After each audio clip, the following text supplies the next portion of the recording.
Bonjour à tous, bienvenue à ce webinaire de la semaine de la prévention. C'est un webinaire qui aura pour thème l'accueil santé-sécurité au travail. Et on va être accompagné par mon collègue Tony, avec qui vous allez pouvoir converser via le chat. Vous ne l'entendrez pas, vous ne le verrez pas, mais vous pouvez discuter avec lui via le petit fil de discussion. Pour utiliser cette fonction, vous avez un menu qui apparaît en bas de votre écran avec des logos. Et pour le chat, vous utilisez les petits logos qui ressemblent à des bulles de messages, des petites bulles de discussion. Vous cliquez sur cette icône et vous avez le fil de conversation qui va apparaître à la droite de votre écran. Je vais laisser mes deux collègues se présenter. Céline et Mousse, c'est à vous. Bonjour, moi je suis Céline, je travaille en Dordogne à Périgueux. Je suis intervenante en prévention et ergonome dans un service de santé au travail BTP. Enchantée. Bonjour à tous, Mustapha Ederbal, contrôleur de sécurité à la CARSAT, donc Caisse d'assurance retraite et de santé au travail des Hauts-de-France. Bienvenue à tous. Merci à tous les deux. Donc, comme je vous le disais, ce webinaire qui porte sur l'accueil santé-sécurité au travail. Alors, on va tout au long de ce webinaire, en fait, vous allez avoir des petits quiz. On va vous poser un certain nombre de questions. Pour répondre à ces questions, il vous faudra donc utiliser ce fil de discussion, ce chat. Il faut savoir qu'il faut être assez réactif en fait pour vos réponses. On vous laissera une trentaine de secondes pour répondre, pour une question de fluidité, puis de respecter au maximum le délai d'intervention. Qu'est-ce que je peux vous indiquer d'autre? Oui, vous allez voir dans ce support certaines photos, certaines vidéos. Donc ne soyez pas surpris, la plupart d'entre elles ont été faites avant la période Covid. Et donc ne soyez pas surpris de voir des gens qui ne sont pas masqués, etc. Et puis également vos animateurs aujourd'hui, donc mes collègues et moi-même, sommes chacun dans des pièces isolées. Nous sommes seuls, chacun de notre côté. Donc c'est pour ça qu'on ne porte pas de masque aujourd'hui. Une information importante, vous allez avoir tout au long de ce webinaire un mot-clé qui va apparaître régulièrement dans le support. Donc ce mot-clé, je vous donne un indice, il sera inscrit en jaune et encadré. Il vous faudra retenir ce mot-clé, parce qu'à la fin du webinaire, vous allez avoir un questionnaire de satisfaction, et dans ce questionnaire, on vous demandera quel était ce mot-clé. En fait, c'est pour pouvoir attester de votre présence tout au long du webinaire, et ça nous permettra d'éditer vos attestations de présence et de vous les envoyer. Voilà, donc dans un premier temps, je vais vous passer une petite vidéo qui réintroduit la semaine de la prévention. Donc c'est parti. La prévention, c'est toute l'année sur vos chantiers pour travailler en sécurité. Mais la semaine de la prévention, vous connaissez? Eh bien, c'est faire le point, échanger et partager les bonnes pratiques de prévention contre les risques professionnels du bâtiment. 5 jours pour répondre aux questions prévention que l'on se pose toute l'année quand on veut améliorer la prévention dans son entreprise. Eh oui, parce qu'on ne joue pas sa sécurité sur un chantier. C'est risqué.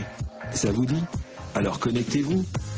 Retrouvez les préventeurs en ligne avec un dispositif de webinaire ludique et interactif adapté à chacun. Si vous êtes chef d'entreprise, encadrant ou salarié.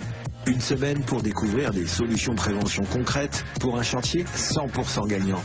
La semaine de la prévention est organisée par la Fédération française du bâtiment, accompagnée par l'OPP-BTP, les CIST BTP et la CNAM. Donc voilà, je rebondis un peu sur cette vidéo. Effectivement, voilà, vous avez aujourd'hui comme animateur des représentants de la CNAM, de la CARSAT, des services de santé et de l'OPP. Bien entendu, on essaiera de répondre à toutes les questions que vous nous poserez via le fameux chat en fin de présentation. Si néanmoins vous avez d'autres questions, d'autres sujets que vous voulez aborder, ou s'il y a des choses qui vous ont interpellé pendant la présentation et que vous souhaitez contacter un représentant d'une des institutions qui vous présente, des partenaires qui vous présentent ce webinaire aujourd'hui, rapprochez-vous de vos fédérations départementales. Elles ont les coordonnées de tout le monde. Elles pourront très facilement vous donner les coordonnées de votre conseiller, de votre contrôleur de la CARSAT ou de votre intervenant ou intervenante en prévention des risques de services de santé. Voilà, n'hésitez pas à faire appel à nous. On va pouvoir démarrer donc ce webinaire avec, dans un premier temps, un premier quiz, une première série de questions, afin de faire le point un peu sur nos connaissances en commun en termes d'accueil sécurité. Donc je vais laisser la main à Mousse pour vous poser la première question. Très bien. Première question, donc les personnes abordant une nouvelle activité sont plus souvent victimes d'accidents du travail que les autres. On vous laisse quelques secondes pour pouvoir répondre par vrai ou faux. Donc, à votre avis, donc, est-ce que les personnes abordant une nouvelle activité sont plus souvent victimes d'accidents du travail que les autres? Donc les personnes abordant une nouvelle activité, il peut s'agir d'un nouvel arrivant, d'un intérimaire, d'un apprenti, ou également quelqu'un qui est au sein de l'entreprise, qui est déjà depuis quelques temps dans l'entreprise et qui va changer de poste concrètement. Voilà, il va aborder aussi une nouvelle activité. La question qu'on vous pose, c'est est-ce que cette typologie de personne est plus susceptible d'avoir un accident que les autres? Donc en fait, vos réponses dans le chat, n'hésitez pas, quand on va vous poser les autres questions, n'hésitez pas à répondre dès que vous pouvez lire la question. N'attendez pas de l'entendre et qu'on vous la lise. N'hésitez pas à répondre immédiatement dans le chat pour gagner en fluidité. Alors effectivement, là on vient d'avoir un retour de la part de Tony, donc majoritairement vous avez répondu vrai. Donc effectivement, avec une petite précision, près d'un quart des accidents du travail concernent des salariés ayant moins d'1 an d'ancienneté dans l'entreprise. Et les salariés les plus jeunes, la tranche des 18-24 ans, sont particulièrement touchés. Ils ont presque, la tendance est de dire qu'ils sont presque 2 fois plus d'accidents que les autres salariés. Deuxième question. Ouais, merci Mousse. Juste un petit commentaire. Là, je vois qu'il y en a qui sont déjà à fond dans le thème. Oui. On nous dit que la réponse est donc vraie, que les nouveaux arrivants sont plus susceptibles d'avoir un accident, sauf, surtout s'ils n'ont pas eu d'accueil leur expliquant les modes opératoires, les consignes de sécurité, etc. Donc je vois qu'il y en a déjà qui sont au niveau. Deuxième question. Alors, l'organisation d'un temps d'accueil dans l'entreprise sur le chantier et au poste de travail est nécessaire pour 3 propositions. Les salariés reprenant le travail après un arrêt maladie d'une durée inférieure à 15 jours, uniquement les intérimaires n'ayant encore jamais travaillé dans l'entreprise, tous les salariés qui débutent une nouvelle tâche ou arrivent dans l'entreprise. Donc l'idée, c'est de cette question, c'est de connaître un petit peu votre avis sur la tendance, sur quelle typologie de salariés doit-on organiser le temps d'accueil dans l'entreprise ou sur les chantiers ou un nouveau poste de travail. On reviendra sur cette notion de temps d'accueil et d'organisation. On verra que ce n'est pas une notion anodine de prévoir et de planifier ce temps d'accueil. On verra un peu plus tard que c'est finalement quelque chose de très important et qui apporte pas mal de bénéfices finalement. Donc la tendance, donc majoritairement vous avez répondu par la question 3, donc effectivement c'est la bonne réponse. Tous les salariés qui débutent une nouvelle tâche ou arrivent dans l'entreprise doivent recevoir un accueil. Donc on va définir par type de salariés, donc les travailleurs nouvellement embauchés d'abord. Ceux qui changent de poste et de technique, ça ne veut pas dire que parce qu'on a plusieurs années d'ancienneté dans une entreprise de métallurgie, de services et autres, qu'on maîtrise bien et qu'on a une bonne connaissance de l'entreprise, qu'on connaît forcément l'ensemble des postes de travail. Donc ceux qui reprennent le travail de travail d'au moins 21 jours, même s'ils reprennent le même poste de travail, doivent bénéficier d'un accueil. Ensuite, les travailleurs temporaires ou sous contrat à durée déterminée, et les salariés également des entreprises dites extérieures, en particulier lorsqu'ils interviennent dans des installations classées pour la protection de l'environnement. Et les 2 premières réponses sont fausses. Hein, donc, on n'est pas sur une durée inférieure à 15 jours, mais bien sur un arrêt d'au minimum 21 jours. Et tous les intérimaires sont concernés, qu'ils aient ou non réalisé des missions dans l'entreprise. Ça veut dire qu'à chaque fois qu'on reprend un intérimaire, même s'il a déjà occupé le poste, on doit systématiquement lui refaire un accueil parce que le mode opératoire, la machine, l'outil de production a peut-être évolué entre 2 missions. Question numéro 3. L'accueil consiste à s'assurer que le salarié dispose des compétences professionnelles nécessaires à l'accomplissement des tâches qui lui sont confiées. Donc, à votre avis, est-ce que l'accueil doit permettre de vérifier les compétences techniques, professionnelles pour la bonne réalisation des tâches qui sont confiées au nouvel arrivant? Je vous rappelle, hein, le thème de ce webinaire aujourd'hui, c'est bien accueil, santé et sécurité au travail. C'est un indice que je vous donne. Non, mais si tu les aides, Gérald, ça ne va pas le faire. Non, mais je n'irai pas plus loin. Voilà, j'en dirai pas plus. J'en dirai pas plus. Donc là, on vous parle de compétences professionnelles nécessaires à l'accomplissement des tâches. Est-ce que, d'après vous, l'accueil sécurité sert uniquement à ça? Est-ce que cette affirmation vous semble plutôt vraie ou plutôt fausse? Fausse. Ah, là, on a du 50-50 d'après notre modérateur. La bonne réponse, c'est faux. En fait, l'accueil ne doit pas permettre de vérifier les compétences professionnelles, mais bien de rappeler les règles à appliquer en matière de prévention des risques professionnels et permettre aux salariés de connaître l'environnement dans lequel il va évoluer et de le sensibiliser aux risques propres de cet environnement.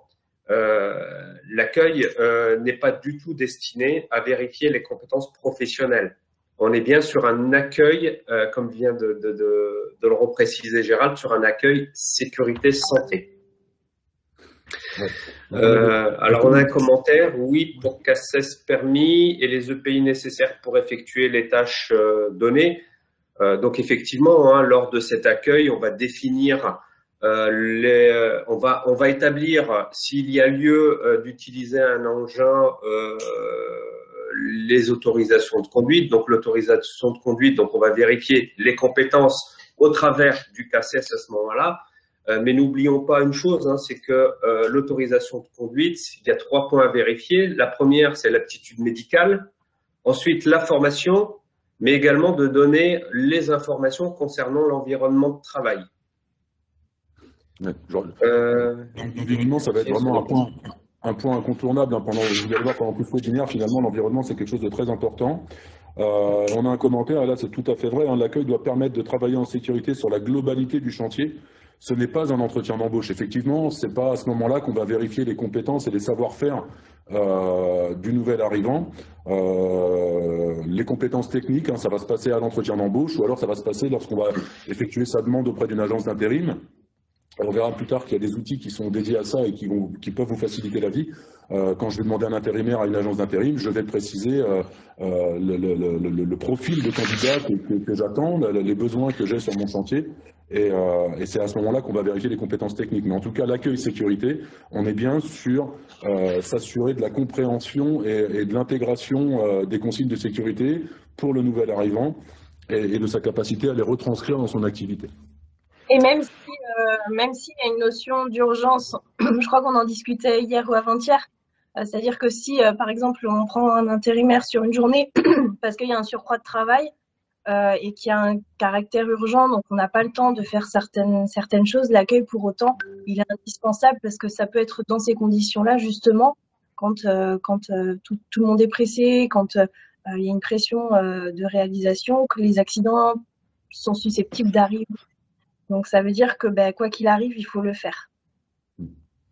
Non seulement quoi qu'il arrive, il faut le faire, c'est clair, mais j'irais même encore plus loin, c'est que si vous avez une situation d'urgence sur le chantier, des problèmes de délai, etc., et que vous faites appel à de la main-d'œuvre extérieure, notamment à des intérimaires,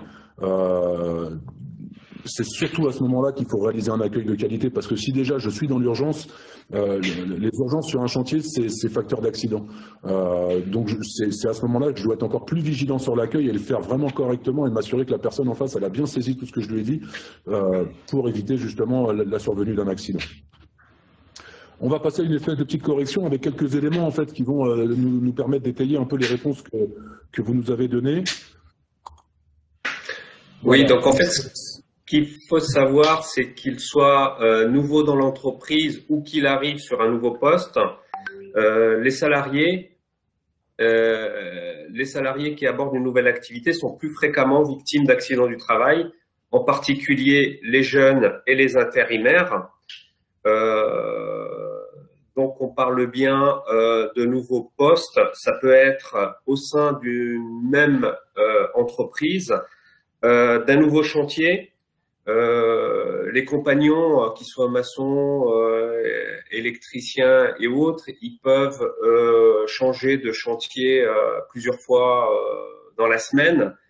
Donc, systématiquement, dès leur première intervention, même s'ils connaissent, ils maîtrisent leur activité, il faut absolument un accueil parce que chaque chantier est différent. Il y a des accès, il y a des points importants à aborder, notamment liés aux circulations pour éviter les flux engins piétons. Pour un grutier ou pour quelqu'un qui doit, par exemple, utiliser un engin de chantier, on peut avoir des lignes haute tension, qu'elles soient aériennes ou enterrées, d'où l'intérêt de systématiser l'accueil sécurité pour chaque nouvel arrivant.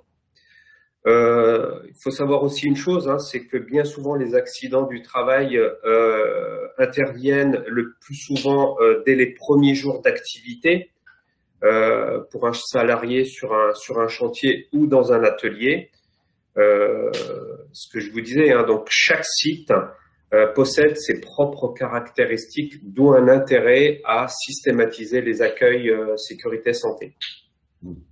Dans les commentaires, vous avez tout à fait compris la philosophie de l'accueil sécurité. Il y a quelqu'un qui nous dit, voilà, c'est savoir perdre du temps pour en gagner après. On est exactement là-dessus. On est exactement là-dessus, non seulement gagner du temps, mais aussi éviter les ennuis comme la survenue d'accidents. Donc, l'accueil permet à un nouvel arrivant ou à un salarié changeant de poste de se familiariser à son nouvel environnement de travail, limitant ainsi les risques d'accident. Hein. Donc, c'est un peu redondant par rapport à ce qu'on vous dit parce que voilà, les informations se télescopent un petit peu, donc on anticipe sur certaines choses. Ce sur quoi on veut insister sur les messages de prévention d'aujourd'hui, c'est que vous, chef d'entreprise ou encadrant, vous convaincre sur la nécessité absolue de faire et d'organiser ces temps d'accueil pour les nouveaux collaborateurs afin de le familiariser avec l'aspect sécurité. Ça peut être un moment d'échange important entre le chef d'entreprise, s'il réalise lui-même cet accueil, ou l'encadrant. Et c'est motivant aussi pour le nouvel arrivant, il se sent plus en sécurité, accompagné et investi aussi de la mission, d'une vraie mission, qu'il est aussi intégré à la politique prévention de l'entreprise. Vous faites un accueil sécurité, ça veut dire, moi chef d'entreprise, je suis engagé à la fois pour mon activité, mais également pour la sécurité et la santé de mes salariés, que ce soit en CDI, mais également pour les nouveaux arrivants. Donc un commentaire qui vient de nous arriver, suivant la cause de l'arrêt de travail, quand il revient, le salarié peut se retrouver sur un poste qui le préserve d'une rechute. Alors attendez, j'essaie de comprendre. Suivant la cause de l'arrêt de travail, quand il revient, le salarié peut se retrouver sur un poste qui le préserve d'une rechute.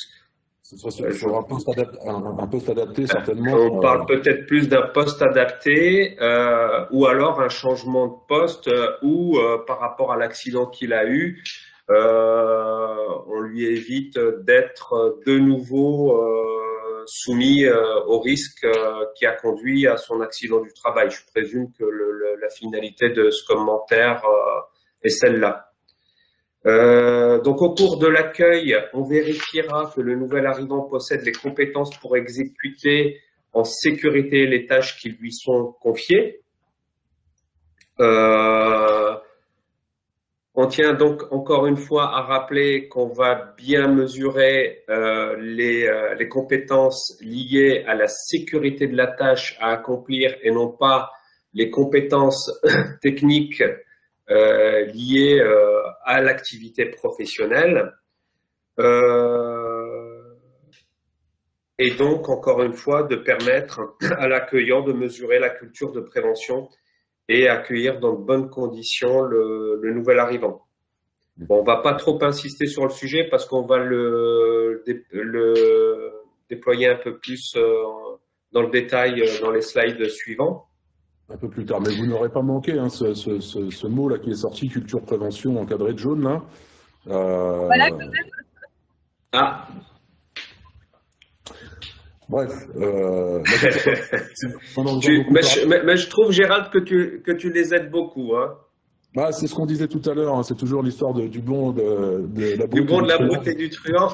Exactement. Si certains d'entre vous nous ont entendu raconter nos bêtises un petit peu avant la réunion, là. Voilà. Culture prévention, je reviens vite fait dessus. En fait, toutes les entreprises de BTP ont une culture prévention. Elle est différente évidemment d'une entreprise à une autre, mais on a tous une vision. On a tous une vision de la sécurité, de la prévention. On s'en fait tous une image, on en a tous une idée. Et dans chaque entreprise, en fait, ça va devenir les habitudes de sécurité, les coutumes, un peu les us et coutumes de l'entreprise. Et ce qui est important lors de l'accueil, c'est d'insuffler cette culture prévention au nouvel arrivant, de lui expliquer comment ça va se passer chez nous, de lui dire voilà, chez nous, voilà, on rigole pas avec la sécurité, on porte ses EPI. Quand on utilise un échafaudage, c'est comme ça. On a les plateaux à trappe pour accéder, etc., etc. Enfin, on va lui faire voir et le faire adhérer en fait à notre niveau en fait de culture prévention et pour qu'il puisse vraiment le mieux possible intégrer l'entreprise et intégrer l'équipe dans laquelle il va travailler. Je te laisse poursuivre, Mousse. Ouais, bon. Alors, on vous fait juste un petit rappel concernant la crise sanitaire. Hein. En vous invitant tous à rester pleinement impliqués dans la lutte contre la propagation du coronavirus hein, et notamment en continuant à appliquer les gestes barrières. Donc voilà, le risque est toujours là, il y a une multitude de risques. On sait que ce n'est pas facile pour vous, chefs d'entreprise, encadrants. Il y a tous les risques propres à votre activité. Il y a un nouveau risque qui est d'actualité. Alors, il faut essayer de faire cohabiter l'ensemble de ces risques. C'est pour ça que vous avez également une obligation de l'intégrer dans votre évaluation des risques professionnels. Moi, je tiens à souligner quand même aussi que vous avez à votre disposition le premier guide et qui a servi aussi de support pour pas mal d'autres activités, qui est le guide qui a été édité par l'OPPBTP, qui évolue en fonction de la connaissance du virus. Hein, sauf erreur de ma part, mes collègues le corrigeront si l'information est erronée, mais on est à la version 10. Donc surtout ne pas hésiter à aller télécharger les nouvelles versions parce qu'elles évoluent en fonction de la connaissance.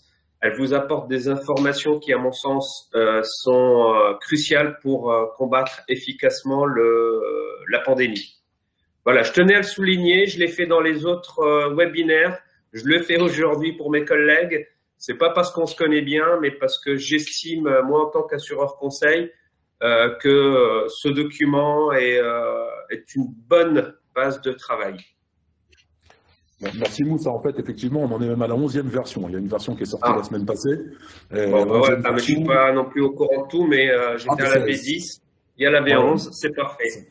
ça change très rapidement. Effectivement, la V11, voilà, apporte pas de modifications majeures, mais voilà, quelques précisions, notamment sur les prises de repas. Et je tenais, moi, à vous rappeler, en fait, hein, ce document qui est sorti il y a 1 an, au début de la crise sanitaire, on a tous été pris de court avec cette histoire.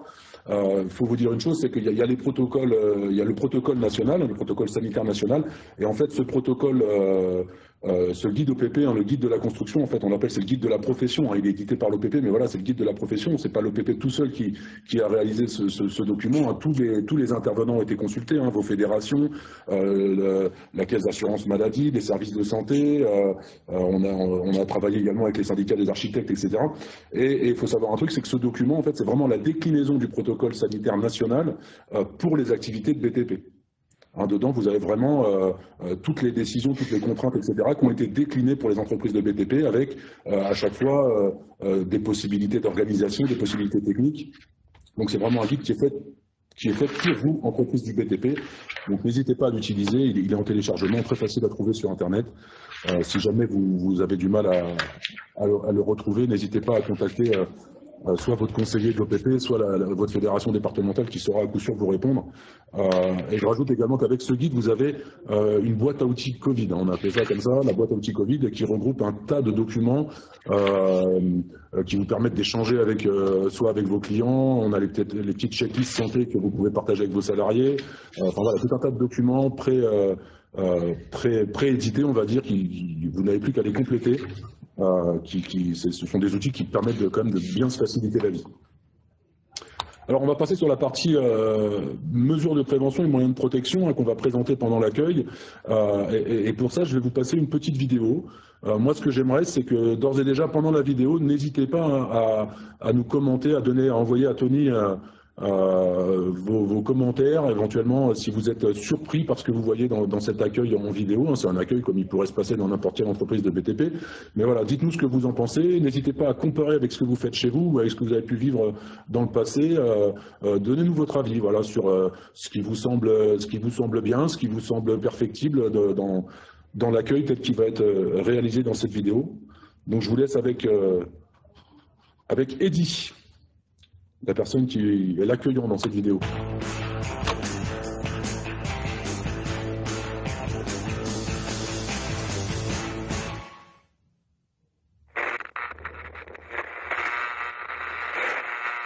Non mais écoutez, je vous comprends, mais moi je livrerai mon midi. Non mais c'est ce que vous m'aviez promis, écoutez. Excusez-moi, entrez, oui. Eh ben c'est parfait. Comme ça mes gars vous attendent. Très bien. Merci, bonne journée. Bonjour. Bonjour, pourquoi?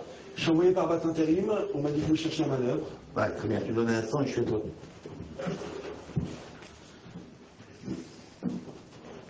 Bon, c'est moi le chef de chantier, c'est moi qui ai demandé un manœuvre à BAT Intérim.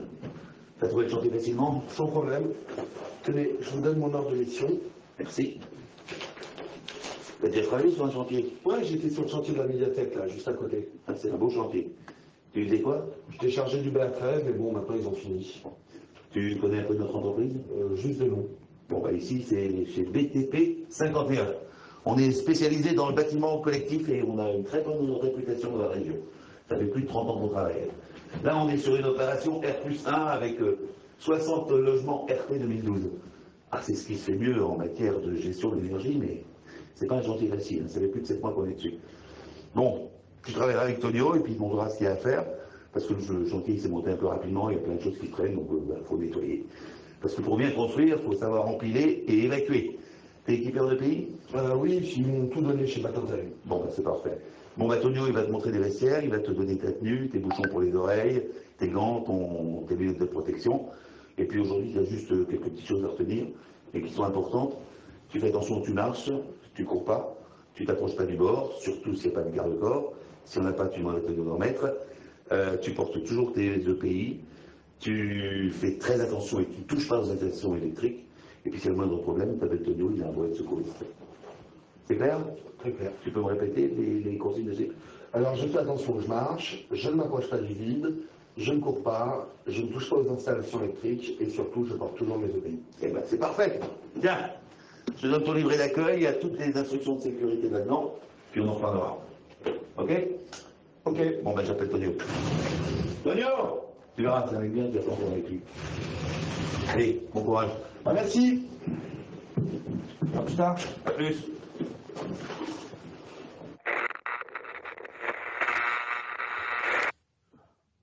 Donc voilà pour cet accueil, vous le remarquez, hein, donc mon collègue Tony est quand même super polyvalent, parce qu'il est en même temps modérateur dans un webinaire et il peut aussi être chef de chantier dans nos vidéos. Voilà, j'aimerais bien, donnez-nous un peu vos avis là-dessus, qu'on échange sur cet accueil, ce que vous avez pu en penser et ce qui est éventuellement perfectible là-dedans. En attendant vos réponses, vos commentaires, je voulais vous présenter ce petit tableau. En fait, tout à l'heure, Mousse vous parlait de la probabilité d'accident en fonction des classes d'âge. Et bien là, vous avez un tableau qui croise les informations au sujet de l'âge de victimes d'accidents et qui met ça en rapport avec l'ancienneté des personnes. Et si on regarde la première case en haut à gauche, hein, on est sur la population la plus jeune, les 16-29 ans, et également sur la première ligne, donc ceux qui ont moins d'un an d'ancienneté. Et ben on s'aperçoit que on est à un taux d'incidence, enfin un indice de fréquence, pardon, de presque 120. Et si vous comparez ça à la dernière ligne, pour la même classe d'âge, mais de toute ancienneté, et bien on est presque à moitié moins.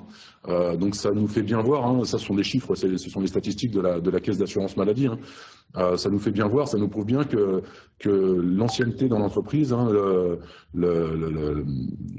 la durée qu'on a passée sur un chantier et l'expérience qu'on a sur une tâche qu'on va réaliser a une incidence directe sur la survenue d'accidents. Et donc, c'est pour ça qu'il faut être très très vigilant avec les nouveaux arrivants et particulièrement avec les jeunes nouveaux arrivants. Hein. Parce qu'on voit également, si on regarde un peu plus loin dans le tableau, que ce sont ces jeunes, hein, les 16-29 ans, qui sont susceptibles d'avoir plus d'accidents. Évidemment, c'est un enjeu majeur pour l'entreprise, hein, et c'est ce qu'on vous disait tout à l'heure, un accueil bien réalisé, hein, qu'on aura prévu, pour lequel on aura utilisé des supports, quelque chose de bien formalisé, ça permettra à coup sûr d'éviter les accidents. Alors, c'est pas une garantie qu'on sera sur du zéro accident, mais en tout cas, on va quand même éliminer un certain nombre de causes d'accidents, et quand on met ça en parallèle, finalement, c'est quoi ? Un accueil sécurité, c'est on va passer 1 heure, on va passer 2 heures avec la personne, enfin, on va lui consacrer 2 heures. Et simplement, il faut se dire ça, c'est que en consacrant 2 heures pour faire un accueil de qualité, je vais éviter à la personne de s'accidenter. Et donc voilà, c'est quand même un grand bénéfice pour un petit investissement. Donc n'hésitez pas à prévoir ces accueils et faut surtout pas les négliger. Hein. Vraiment, voilà, quand on sait qu'un nouveau arrive dans l'entreprise, on sait qu'il va falloir lui consacrer un minimum de temps pour l'accueillir correctement. Et puis c'est le moment, hein, c'est ce qu'on vous disait tout à l'heure avec la culture prévention, c'est le moment de le faire adhérer à la philosophie de l'entreprise. Alors sur tous les sujets, mais particulièrement sur le sujet de la sécurité, il faut qu'on lui fasse partager nos valeurs sécurité et ça facilitera forcément son intégration au sein de l'équipe et au sein de l'entreprise. C'est vraiment un engagement mutuel, un engagement réciproque avec le nouvel arrivant. Alors là, je vois que vous nous avez fait pas mal de commentaires sur l'accueil d'Eddy. Alors vous nous dites que c'est un accueil expédié. Et il est pressé le monsieur, effectivement, voilà, ça nous paraît également un peu rapide. Vous nous dites qu'il aurait fallu lui faire un tour de chantier avec ses EPI et lui présenter le PPSPS avec les modes opératoires. Évidemment, on est bien d'accord là-dessus. Donc je vois qu'on a des entreprises là qui ont déjà un certain niveau en prévention et qui maîtrisent déjà bien ce sujet. L'accueil est pas mal, il est rapide et précis. Il manque peut-être une visite sur le chantier et un émargement. Effectivement, là, 2 points très importants. La présentation de l'environnement. On parle d'accueil au poste de travail et ça, c'est primordial parce que c'est sur le terrain, sur le lieu de réalisation de la tâche qu'on va pouvoir accueillir correctement la personne et lui illustrer les situations à risque, hein, lui montrer, voilà, à cet endroit c'est dangereux, quand tu utilises telle machine ça peut être dangereux, quand tu accèdes à l'échafaudage, quand tu viens en hauteur, quand tu circules sur le chantier, voilà, attention, là à proximité tu vas avoir des engins, il faut bien séparer les circulations. Toutes ces informations sont très importantes et elles se passent exclusivement sur le terrain. On ne peut pas faire ça depuis un bureau. Alors, il y a des entreprises qui fonctionnent en mode hybride, on va dire, avec un premier accueil au siège de l'entreprise pour la partie administrative. Ça, c'est très bien, on a le droit de le faire, il n'y a aucun souci. Mais par contre, cette partie qui est faite au siège ou dans un bureau doit être complétée par un moment qu'on va passer avec le nouvel arrivant sur le chantier, sur le lieu de réalisation de son boulot. C'est primordial. En fait, on peut se dire, c'est qu'un accueil sécurité, il ne peut pas s'improviser au dernier moment où, ah tiens, il arrive, on lui fait vite fait un petit un petit résumé de ce qu'est le chantier. En fait, faut savoir qui doit le faire. Donc, ça veut dire que le chef d'entreprise, si c'est pas lui qui le fait, doit désigner quelqu'un de compétent et potentiellement de former sur le chantier pour le faire, de définir quelles informations doivent être transmises, dans quel ordre aussi, finalement aussi, et potentiellement aussi de le formaliser. Il y a des remarques aussi là sur les commentaires, sur le fait qu'il faut qu'il y ait quand même peut-être des outils pour aider à ne rien oublier aussi, et puis aussi une façon de tracer les choses et de formaliser cet accueil qui le rend peut-être encore d'autant plus important, que ce soit pour l'accueillant que pour l'accueilli. Donc ça se prépare, c'est-à-dire qu'on peut pas l'improviser vraiment au dernier moment. Je pense que mes collègues seront d'accord. Tout à fait, ouais. Complètement d'accord avec ça. Non, complètement d'accord avec toi, Céline. Et puis moi, enfin voilà, on sait que c'est un investissement, hein, parce qu'il y a du temps à passer. Donc, au mieux on préparera en amont et au moins on y passera de temps, ça c'est clair. Et en plus, ça permet de formaliser et de respecter ses obligations d'un point de vue réglementaire.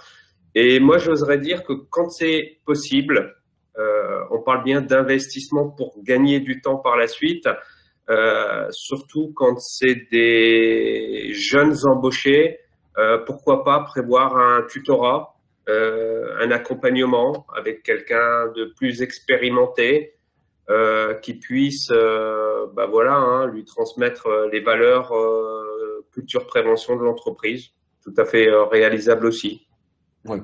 Ouais, c'est clair, ça demande un peu d'organisation, mais une fois que c'est prévu, c'est vraiment qualitatif. Je rebondis sur ce que dit Mousse. En fait, effectivement, le tutorat, hein, ça va être, vous avez certainement entendu parler, lorsqu'on accueille un apprenti, un intérimaire ou un CDD, on doit réaliser ce qu'on appelle un accueil renforcé. Et la différence, ça va être vraiment le suivi du nouvel embauché, du nouvel arrivant, par une personne dédiée. Hein. Donc on est vraiment sur du tutorat, la personne qui va montrer les gestes, accompagner sur le terrain, rester avec la personne un certain temps. Voilà, c'est à ça que ça doit ressembler un accueil renforcé. Et je veux dire, si c'est bon pour un intérimaire ou un CDD, c'est forcément bon pour quelqu'un qui va arriver en période d'essai pour potentiellement un CDI. Et effectivement, c'est pas un investissement à fond perdu parce qu'on va gagner du temps derrière sur la réalisation de la tâche, sur l'intégration de la personne qui va se sentir plus rapidement à l'aise. Hein. Rappelez-vous peut-être quand vous êtes arrivé dans une entreprise pour la première fois, c'est un moment qui est toujours on est un petit peu fébrile, on est un petit peu tendu, on ne sait pas trop où on met les pieds, on connaît pas les gens, on n'a pas de référence dans l'entreprise. Donc déjà, le fait d'accompagner la personne, de la mettre à l'aise, de l'accueillir dans la famille. On parle souvent de famille BTP. Une équipe sur un chantier, souvent, il y a un esprit familial, camaraderie. Permettre au nouvel arrivant d'intégrer cet esprit-là fera qu'il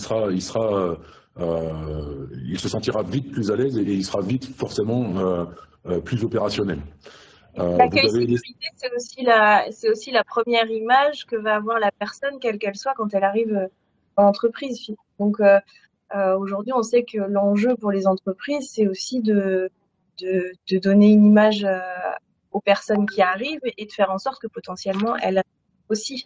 Et stratégiquement pour l'encadrement, c'est important de transmettre, parce qu'on disait la culture de prévention, les grandes notions de sécurité, parce que c'est toujours difficile posteriori de dire à quelqu'un, voilà, sur ce chantier-là, faut faire comme ça et pas comme ci parce que t'as pas respecté ça. Mais en effet, si en même temps on n'a pas parlé en amont, quelque part on a envie de dire, il y a des choses, c'est logique, et puis il y en a d'autres, peut-être moins. Et puis on sait que ça peut être tout profil aussi qui peut arriver. Il y a des gens qui peuvent très bien arriver, des intérimaires qui peuvent arriver sans connaître vraiment beaucoup le milieu aussi dans lequel ils vont travailler.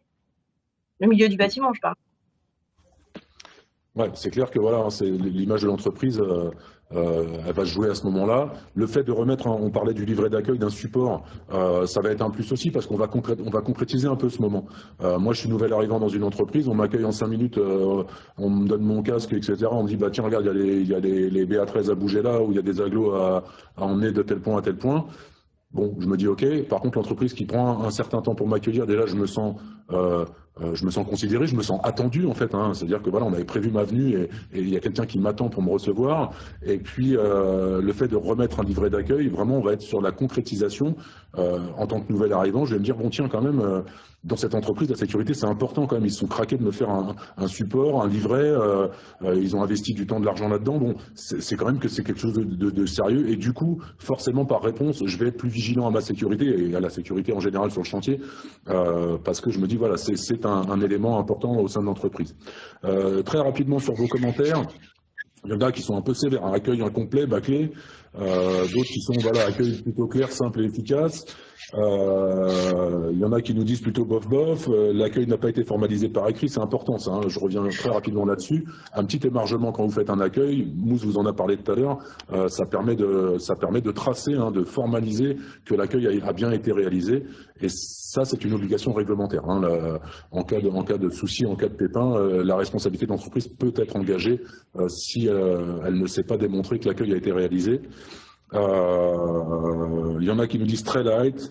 Les consignes de sécurité ont été énoncées, EPI, livret d'accueil. Il y en a qui pensent que c'est très bien, un peu trop rapide, pas vraiment convaincant.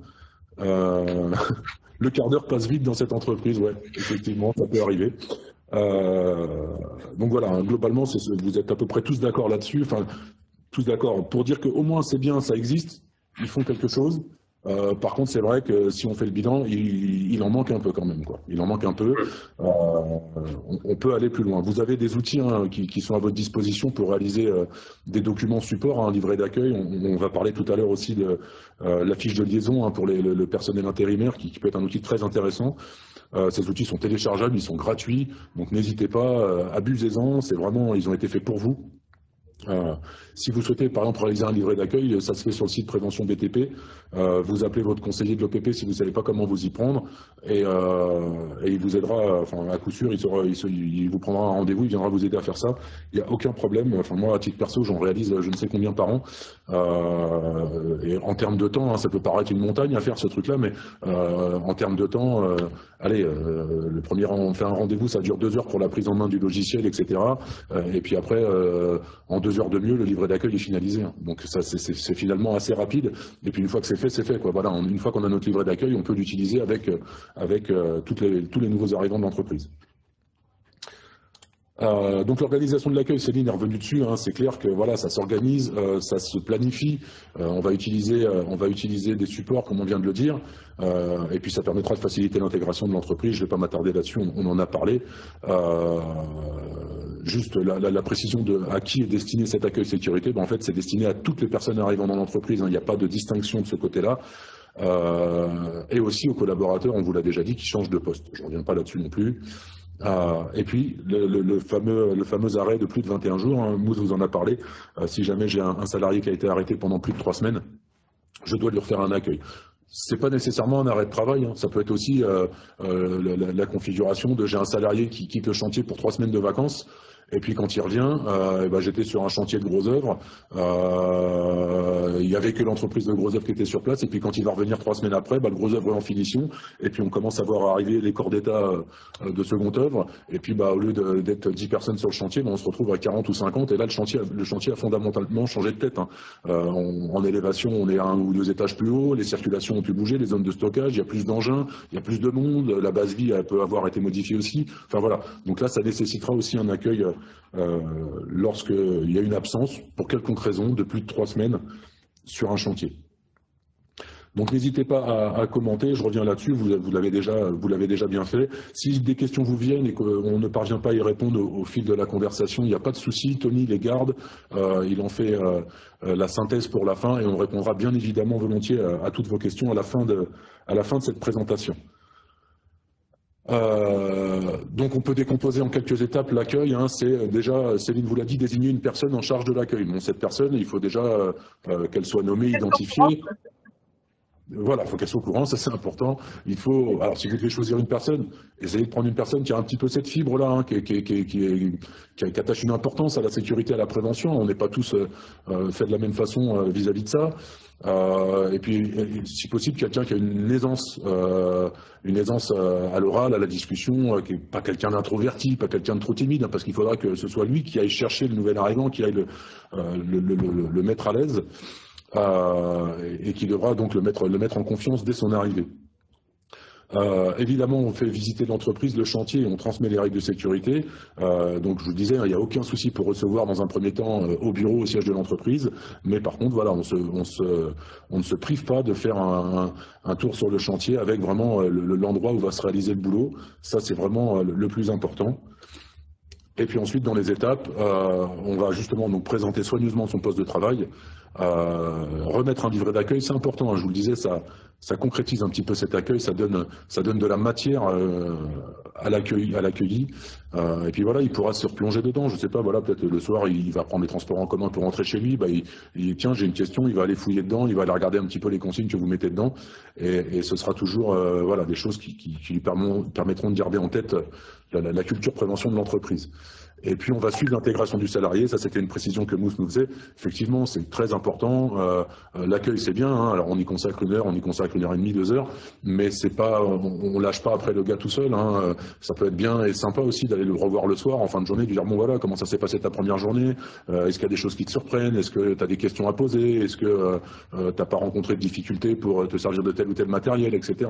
Bon, on va aller chercher ça et puis on peut répéter ce principe au bout d'une semaine, au bout de 10 jours. Voilà, d'ancienneté de la personne, aller s'assurer que tout va toujours bien et répondre aux questions qu'il n'oserait peut-être pas poser, parce que voilà, il voudrait pas. On est un peu tous comme ça, des fois on n'ose pas poser une question de peur d'avoir l'air bête, hein, même si on dit qu'il n'y a jamais de question bête, hein, que ça vaut toujours le coup de poser une question. Et sur la droite, vous voyez des outils hein, qui sont à votre disposition en téléchargement, ce que je vous disais sur le site OPP. Vous avez donc les 4 règles d'or de l'accueil et puis une fiche d'accueil qui permet de formaliser justement et de répondre à cette obligation réglementaire qui est de tracer l'accueil des nouveaux salariés. Donc ça, vous pouvez utiliser ce type d'outil. Voilà, c'est pré-rempli. Vous n'avez qu'à rentrer les informations de l'entreprise, du nouvel arrivant, des cases à cocher. C'est très rapide. Excusez-moi. C'est très rapide et c'est très pratique à utiliser.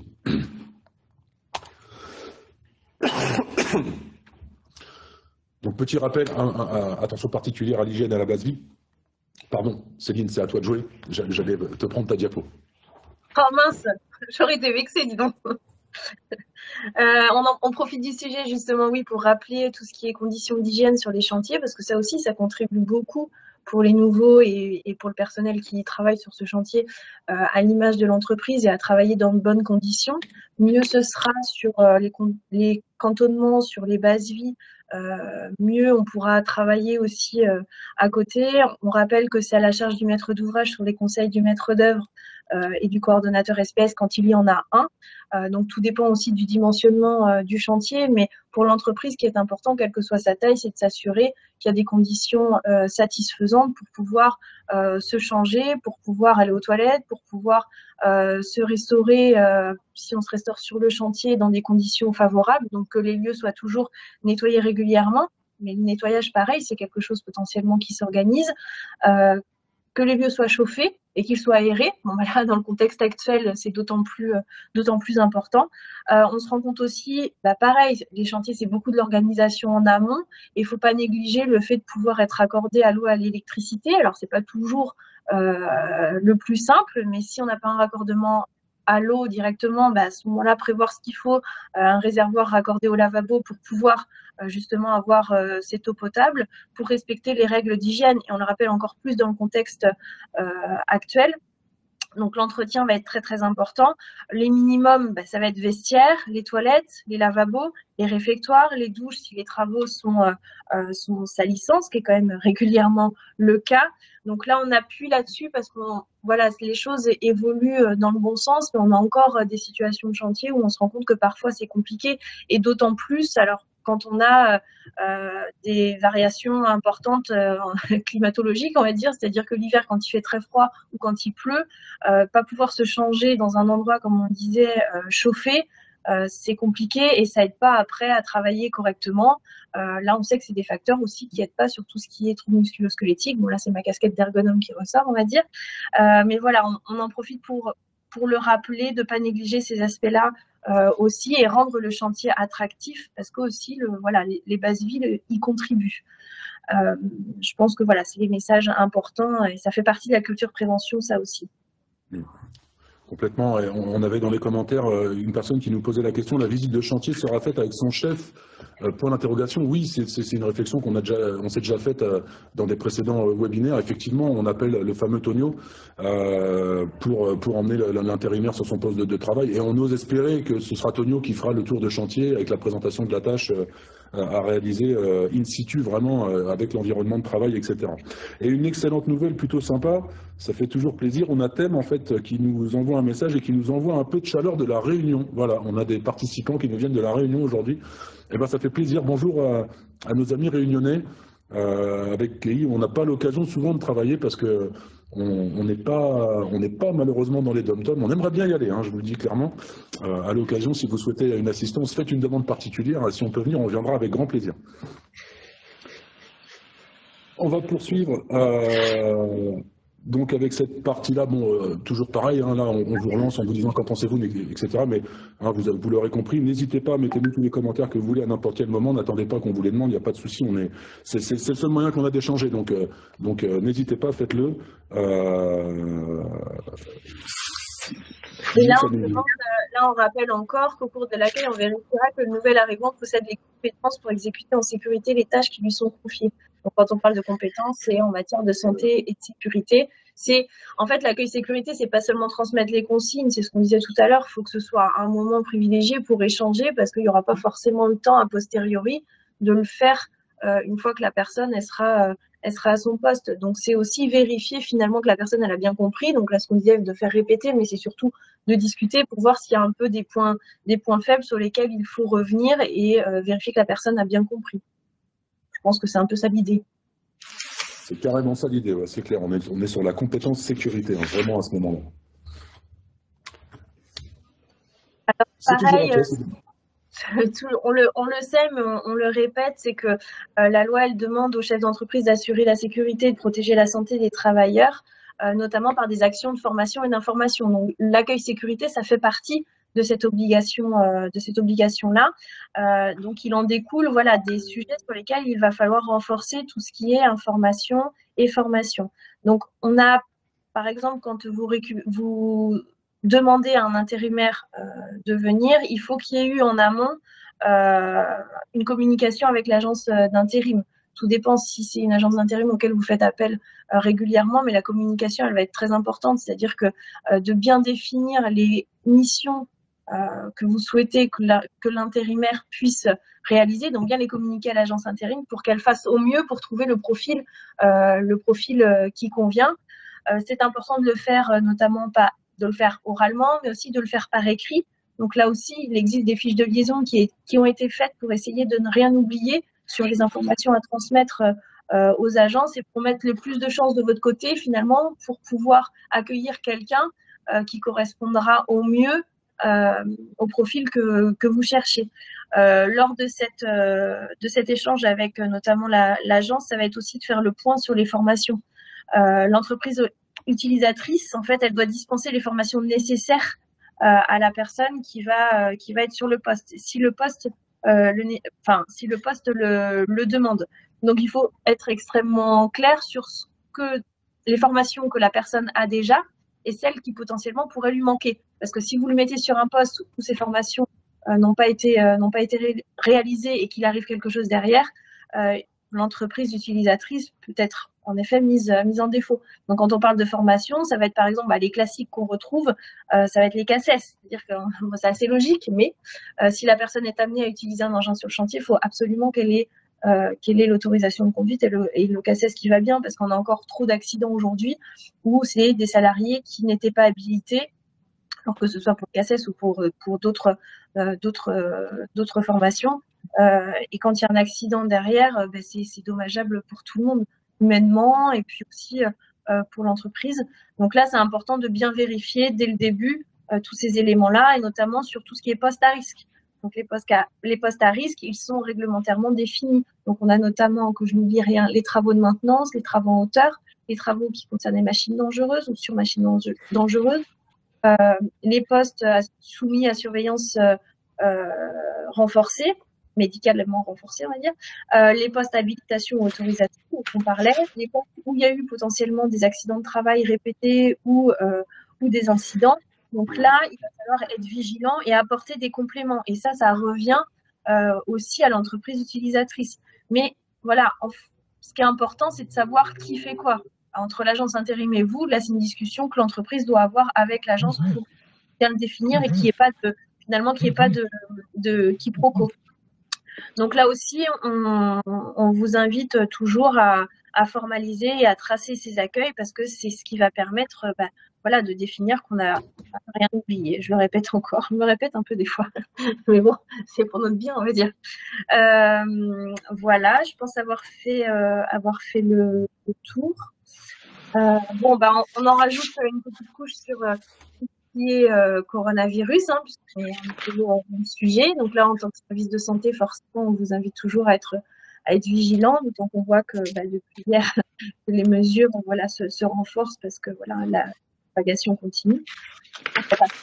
Négative dans l'entreprise. Vous avez vu, on en a déjà parlé, donc on va participer. Excuse, fais attention, Mousse, avec les feuilles, ça fait du bruit sur le micro. Excuse-moi, Céline, on passe à la suivante, c'est ça? Voilà. Ouais, tu m'écoutais pas, hein, c'est ça, merci beaucoup. J'entendais pas avec les feuilles, pardon. Juste un instant, on a Olivier donc de la Réunion qui nous dit que nous sommes les bienvenus. Attention Olivier, hein, faut pas nous dire ça. Hein. On pourrait débarquer à plusieurs là-bas, avec des spécialités locales comme du pot de flèche des Hauts-de-France. On pourrait venir à plusieurs. Donc merci en tout cas pour l'invite, c'est sympa. Ouais, mais pour nous accueillir, il faudrait au moins un château fort. Ah oui, au moins, parce qu'effectivement, on est nombreux. En fait, ils vont faire le tour de France, quoi. Bref. Pareil pour le Covid, revenons aux choses sérieuses. Comme pour l'accueil, il faut définir quelqu'un et quelqu'un qui ait un peu les éléments. Il existe aussi des formations ou des informations pour aider les accueillants à avoir un peu les éléments fondamentaux pour pouvoir le faire. Idem dans l'entreprise, il vous faut avoir un référent Covid dans l'entreprise aussi sur le chantier qui va permettre de coordonner les mesures et de les faire respecter. Alors, qui peut être ce référent? Ça peut être le chef d'entreprise, ça peut être un représentant du personnel, ça peut être un préventeur de l'entreprise, ça peut être quelqu'un de la direction, le conjoint collaborateur, l'encadrant. Finalement, ça peut être beaucoup de monde. Le tout étant de s'assurer, pareil, que la personne a toutes les informations pour pouvoir le faire et la capacité à communiquer facilement. On en revient aussi à ce qu'on disait vis-à-vis de l'accueillant. On vous rappelle qu'il est important aussi de mettre à jour votre document unique. Je pense que pour la plupart, c'est fait, notamment dans le cadre du Covid. Alors là, c'est pas forcément d'être complètement exhaustif sur toutes les mesures que vous avez mis en place dans le DU, mais faire appel aux documents ou aux procédures, aux protocoles que vous avez fait pour identifier voilà, toute l'évaluation du risque que vous avez fait sur le sujet.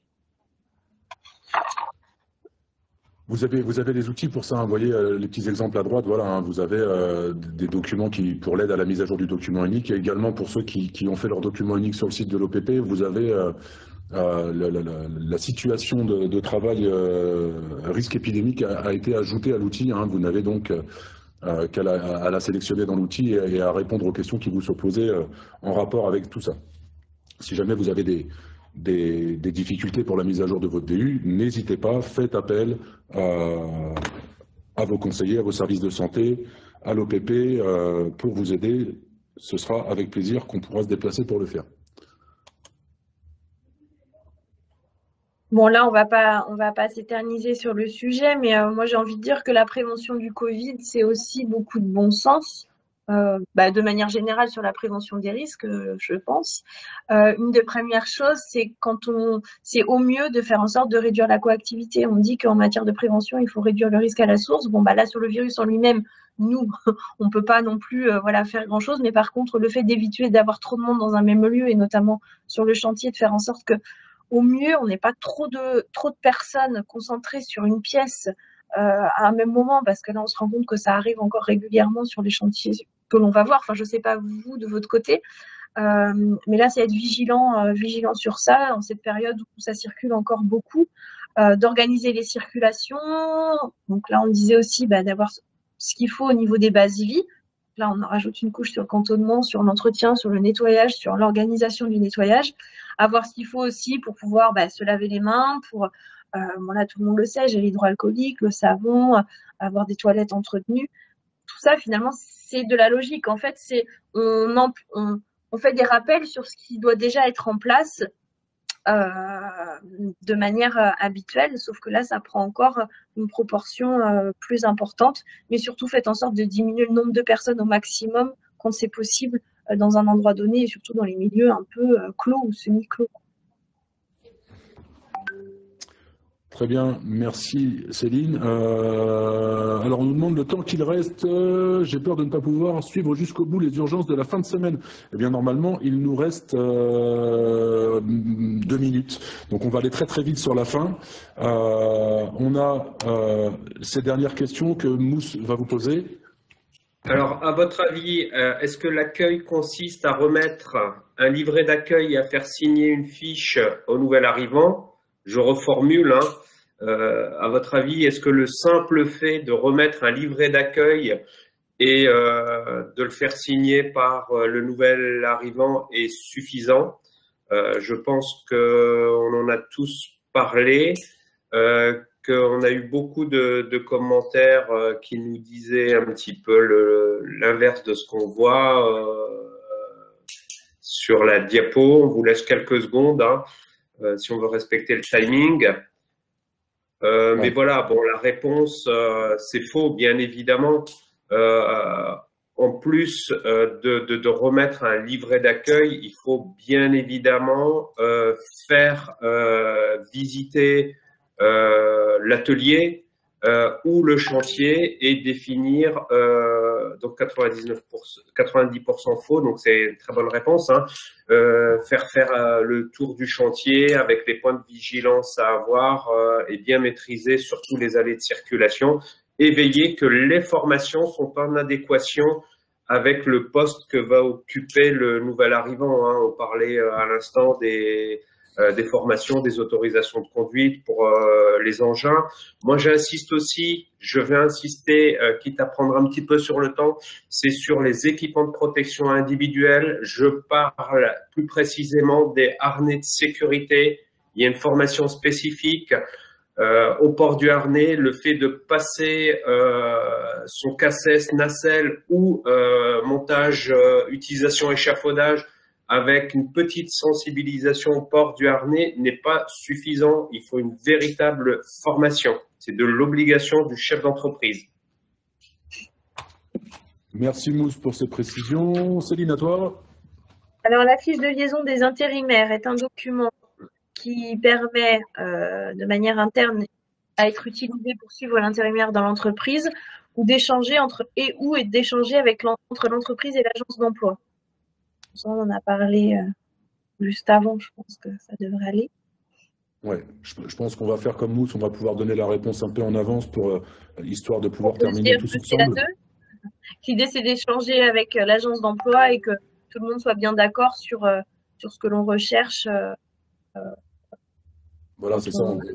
On va aller chercher l'adéquation entre le candidat et le profil recherché. Voilà, ça permet d'exprimer par écrit ce qu'on demande à l'agence d'intérim et donc de pouvoir recevoir le meilleur candidat possible par rapport à nos besoins.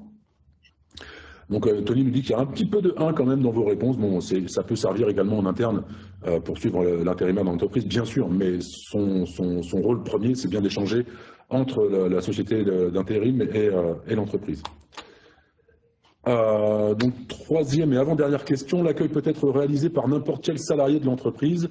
Est-ce que ça vous semble plutôt faux ou plutôt vrai? J'attire votre attention, on a encore cet encadré jaune, regardez bien ce qu'il y a dedans, vous en aurez besoin. Je vais vous répondre également tout de suite.